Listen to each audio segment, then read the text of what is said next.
I was just about to knock on my parents' door when I heard my mother's voice, soft but sure. "Don't stress about the debt, honey. We'll have your sister cover it. She never refuses family."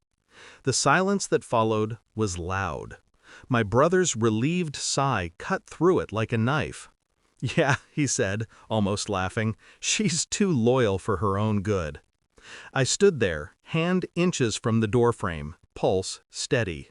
I didn't knock. I didn't make a sound. I just turned around, slowly, and walked back down the hall, every step sharpening into resolve. They didn't know I'd already heard enough times in life to stop believing that family always meant loyalty.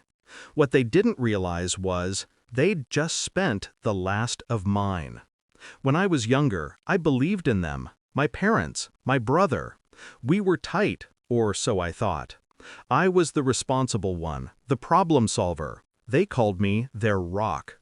What they meant was I was the one they could lean on while they took the easy way out. I remember when my brother got his first loan.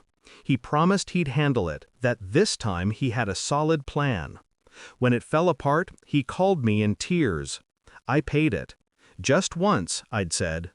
My father had patted my shoulder and said, "You've got such a big heart." He meant, "You're easy to use." I didn't notice it at first, how each favor became a habit, how my achievements became the family's comfort blanket, how guilt became their currency. They made me feel that saying no was betrayal. But something inside me shifted that day behind their door. That night, I didn't cry, I didn't rage. I opened my banking app, stared at my balance, and felt nothing. Not the usual weight of obligation, just a strange calm. Then I started moving the money.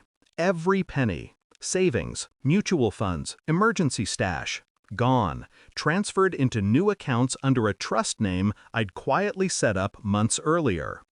I'd done it for investment diversification, but maybe a part of me had already sensed this day coming. By morning, my accounts were empty. Publicly, at least. They'd planned to use me. They just didn't realize they'd already lost access. The call came 3 days later. My mother's voice, tight with forced warmth. "Sweetheart, your brother's under some stress. Could you come by tonight?" I almost smiled. "Sure," I said softly. When I arrived, the atmosphere was tense. My brother looked pale, my father avoided eye contact. They talked about the situation, how the lender was pressuring them, how my brother might lose his car, his apartment. Then came the hook. "We were thinking," my mother began carefully, "maybe you could help us clear this, just until he's back on his feet." The word help stung like poison sugar. I leaned back. "How much?" She named a number that would have gutted my savings, if I still had any. I looked around the table. They were waiting for me to say yes. I always did. But I didn't. I just tilted my head. "That's a lot. I wish I could help." Her smile froze. "Wish you could?" "Yes. My finances are complicated right now." Their expressions shifted. Confusion, disbelief, then quiet panic. My brother muttered, "You always find a way." I shrugged. "Not this time." That night, I watched their illusion collapse. Over the next week, they called repeatedly. First polite, then desperate, then angry. "After everything we've done for you," my father shouted once. I almost laughed. "Exactly," I said, and hung up. But revenge wasn't just saying no. That was too easy. I wanted them to feel what they'd made me feel for years. Cornered, used, and disposable. So I went quiet. I let the calls go unanswered. I let the panic simmer. And then I started phase 2. My brother's business was under my name for tax purposes, a temporary fix I'd agreed to a year ago to help his credit. He never bothered reading the documents I'd filed afterward. So legally, I had full right to dissolve the company. And I did, with one digital signature. A polite letter went out to the creditors. The company was closing. Assets frozen, pending review. My brother's accounts were tied to it. Overnight, his access vanished. By the time he realized, it was too late. He called me at midnight, voice trembling. You can't just shut everything down. That's my life."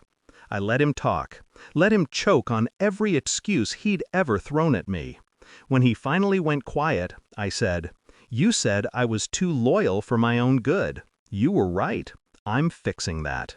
I hung up. A week later, I visited my parents again.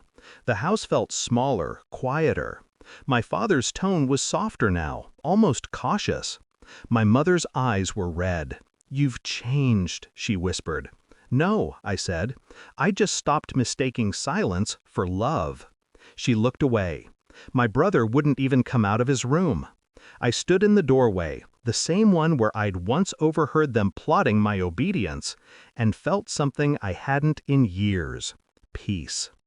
People say revenge doesn't heal you. Maybe that's true, but justice does.